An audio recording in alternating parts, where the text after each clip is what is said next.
Learning is a wealth that cannot be stored. Ang sa taong karunungan, kayamanan na hindi mananakaw. We live in the world full of criticisms and biases that gives us various negative opportunities, especially for those uneducated, to have a difficult time looking for jobs, which in return gives them less money to earn. Education gives us a perspective of the things around us. It helps us look into our lives and learn from every experiences we encounter. We often perceive education as the key to success, and without quality education, an individual finds it hard to achieve success in life. We Filipinos believe that education is our ticket to get out from poverty and that the lack of it as a sure way to failure. That is why responsible Filipino parents see to it that their children complete their schooling. But majority of the Filipino families' budget isn't enough to send their children to school. The government is taking big leaps in our education system which may dictate the future of our country. Changes in our education system has the saddest truth of its commercialization.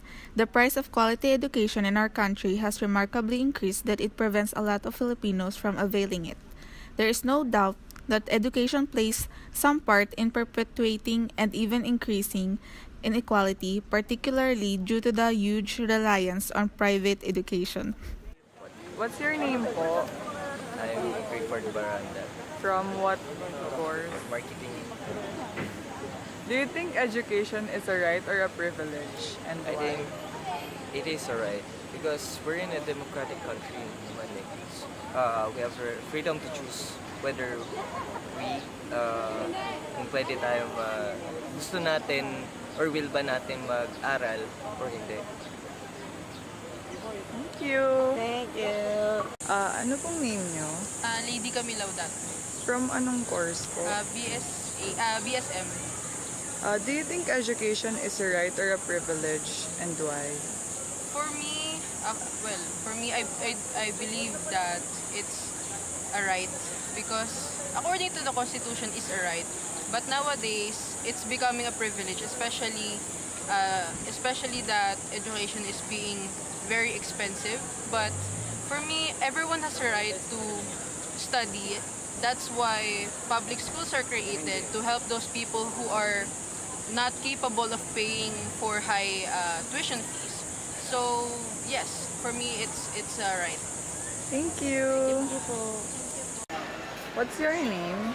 Linda Rano, What course are you from? Entrep. Do you think education is a right or a privilege and why? I think education is a right. A lot of parents tell us that education is the base of everything. But how can we have education if education is not for free? It's not for everyone. It's for people who has money only. Or even there is a free schools. The service inside the schools are not great. So I think it's really a right because a lot of people who are great doesn't have always a great education. There are also other people who are staying just on the streets, are just staying there because they don't know everything. They don't know anything most of the time. So I think education is really something that we really should invest in. And it's really a right that everyone should have an education, even if it's just the basic. Because it's everything. Thank you. What's your name? I'm Rina Sia po, from ABM 1. I'm Isabel Yelene Siyang po from ABM 1T. Do you think education is a right or a privilege and why? For me po, it's a right kasi I believe po na education is nasa human rights po. Parang nasa right siya as, you know, you're a human. So, yeah. Oh my gosh. Para sa akin po, it's a right din po siya kasi parang, parang siya, yun nga, parang human right din siya. Tapos, you have a specific goal to achieve as a human. Kaya, ayun. Thank you. Tatanong lang po namin kung naniniwala po ba kayo na ang edukasyon ay isang karapatan o pribilehiyo ng isang bata? Ang edukasyon talaga kailangan talaga ng bawat tao, bawat Pilipino dahil sa ating siyempre kung saan tayo pumunta, alam natin yung dapat gagawin, edukasyon natin para sa kabukasan ng magiging anak natin. Yung edukasyon kailangan ay talagang importante. Kasi kung walang edukasyon, eh wala, nasa ano ka lang, nasa bundok ka lang. Kailangan siyempre edukasyon, pwede ka sa bayan, pwede ka sa bundok, yun, kailangan yun. Maraming salamat po. Zero. What's your name? Bernadette Zagata po. Anong department ka? Ay, junior high school po. Do you think education is a right or a privilege? And For me po, it's education is a right po.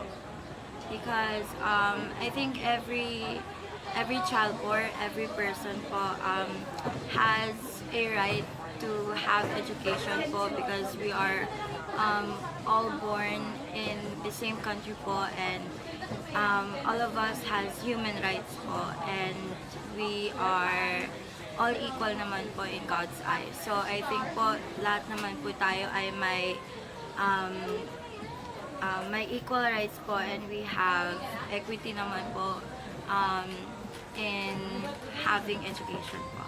thank you. Thank you po. Ako si Kim Valdez from JOU 42. Do you think education is a right or a privilege? And Wait, why? cut muna. English Kailan? ba to Tagalog? Kahit ano pong gusto niyo. For me, education is a privilege. Now, that is kung ang definition ng education is yung tinuturo sa iyo magagamit mo talaga sa kinabukasan mo. Kasi kung isipin natin, kung education is a right, lahat ng tao nararanasan yun. Pero hindi lahat ng tao natututunan yung mga bagay na kailangan talaga nila sa buhay. Kaya ngayon, dinagdag na nila. Kung ibabase natin yung purpose, kaya dinagdag yung senior high. Kasi may mga bagay na hindi natuturo talaga na pwedeng sakupin ng senior high na level. Kasi hindi talaga kayang sakupin ng education system natin yung lahat ng bagay na kailangan ituro sa isang tao para handa siya sa kinabukasan. So, right, education is a privilege kasi hindi lahat ng tao natatanggap yung parehong edukasyon na kailangan. Salamat po. Karapatan. Yun lang. Bakit po karapatan? Di ba karapatan ng bata na matuto sa natin? Diba? Sa ganang pananaw at ako'y nanay ng 5 bata. Karapatan nila matuto, karapatan nila mabuhay and experience kung ano ang dulot na ganda ng mundo. Yun lang, through education, doon mag-i-start. Naniniwala po ba kayo na ang edukasyon ay karapatan or pribilehiyo po? Karapatan. Bakit po? Bakit ba? Hindi ko masyadong masagot. Siyempre para sa ano yun, kanyang kinabukasan. Salamat po.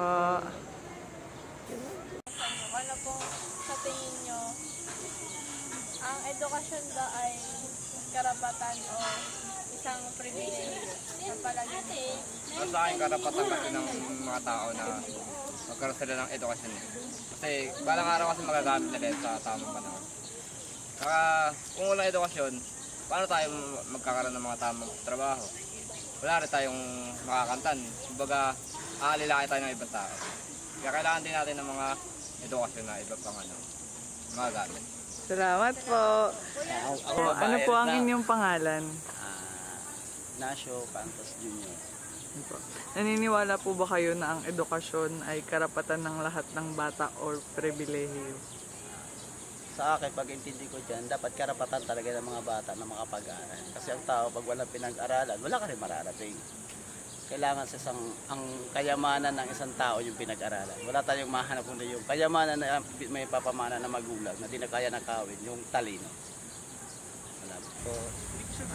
Based from the people we've interviewed, we can conclude that education is a right. However, it is undeniable that there are a number of children who are still unable to get quality education because of different factors, such as financial difficulties.